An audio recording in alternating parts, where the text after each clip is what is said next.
Hi, welcome back to the Backyard Wood Shop. This is a shop tour for Hal Kester. He's a longtime subscriber and requested it. So Hal, here you go. So we're going to start off at the door. And now one side of my shop's mostly the machines and the other side's the assembly and workbenches. So let's start over here and we'll go from the door. You can see you got ladders and stuff. We've got our machinery lift. We're walking and got our jet dust collector. It's a 4-inch hose there. I just hook it up to whatever machine I need. 6-inch Craftsman joiner, slow speed grinder. We've got our Incra router table.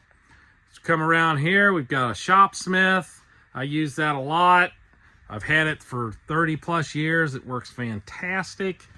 As we come through here, we've got a Nova Comet 2 lathe. The belt broke on me the other day, so it's down until I get a new belt, and that's on the way. As we pan up here, that's my NewAir heater. And while we're up top here, you can see I just used EMT pipes and drilled into all my 2x4s. And those just go right into the wall, into the 2x4s and make my lumber racks. And they go all the way around 3 sides here. Numerous accessories all over the walls.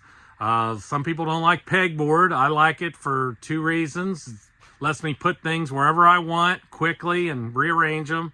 And it's white, so I don't have to worry about painting or anything like that. And it just helps brighten up the shop. So down here, we've got our Hitachi miter saw. I've just got that sitting on kitchen cabinets and a couple platforms that keep it, even there, and if I need to adjust them, I can. And then in the center of the shop, we've got our 1977 Craftsman table saw. I've modified it heavily with wooden wings on each side.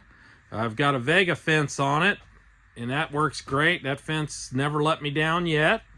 And as we come around, you can see in this left wing, we've got a router plate that can be installed in there. And then this is our big outfeed table, and it's also my assembly table and another router table. And then I've got a homemade vise here that I've built. I just needed a vise one day, and I put this together, and I used a wooden screw to use that, and EMT pipe, just scraps that I had. And now we've come around here and just got storage, and that's the Triton router that's down there. And then we've got a little rigid sander here. This thing comes in handy. It's the closest thing to the workbenches. Sometimes you just need to touch something up. And then we've just got a saw till right here, and that's one of those that holds by gravity. We've got our John Heiss parallel clamps here, and then a couple jet parallel clamps. And we've got a bunch of pipe clamps. I don't use those as much, but I do use them. Got my miter, my little manual miter saw. That one's a Stanley. I refurbished that.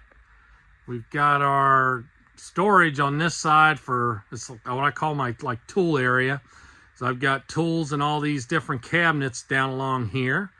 And then a bunch of junk piled up on it. You know how that goes in a shop. Then we come around here and we've got the J. Bates storage little cabinet that he built, a little storage shelf. I went off his designs years ago, and that thing has been holding up and done everything I've ever asked it to do. I really try not to have too many finishes past what's on there. That way the shop doesn't get overwhelming. We've got another gravity-fed storage there that just holds all my flat rulers and squares. We've got a shelf that holds all my drills and stuff, impacts that, I don't use a whole lot down here, just those. Got all our smaller clamps here. It's just some other accessories that come on, and then we end up back at the door.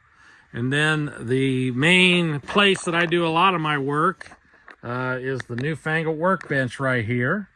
This thing, I couldn't do it without it. It was low cost to build. It was one of my first YouTube builds. And Hal, I hope you guys got something out of it, everybody, and appreciate you watching. And until next time, I see you in the backyard.